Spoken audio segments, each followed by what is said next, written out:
Зимата речиси помина, ама битолчани никако да ги добијат ветените инвертери како еколошки грејни тела со кои ќе се заменат печките со фосилни горива.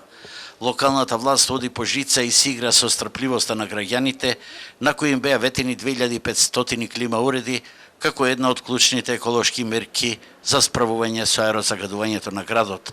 На денешната седница на Советот, иако беше најавено донесување на правилник со критериумите за доделување на инвертери, оваа точка волшебно исчезна од дневниот ред. Постои еден проблем во однос на апликацијата која треба да изработи една од министерствата или од владата на државата, со која ќе се утврди начинот како тоа ќе се аплицира. Од она што се изготвува како правилник, од она што можам да го кажам, дека ќе нема поделба на климите за тоа на кој ќе му се делува, дали на посиромашни или побогати, сите ќе имаат еднакво право да учествуваат да земат клима уред. Единствениот услов за битува ќе биде живење во одредено подрачје во градот каде што е најзагадено. Опозицијските советници беа изненадени од овој потек на власта и сметаат дека мерката представува гол популизам во пресрет на изборите.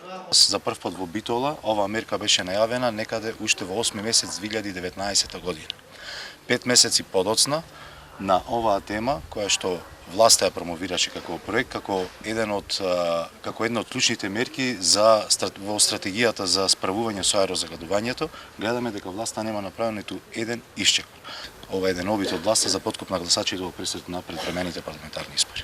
Уште една зима битолчани ќе поминат без никакви мерки, уште една зима ќе поминат само со популистички активности кои не знаеме никога ќе бидат реализирани, бидејќи еве, како што ни најавија, ако не се донеси денес правилникот, ќе се донесе наредната недела, меѓутоа до реализација може да поминат и дури 2-3 месеци.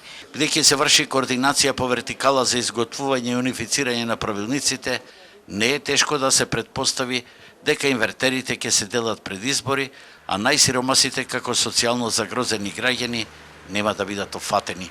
До тогаш, црвените диаграми и намерните станици за аерозагадување ќе бидат наше секојдневие.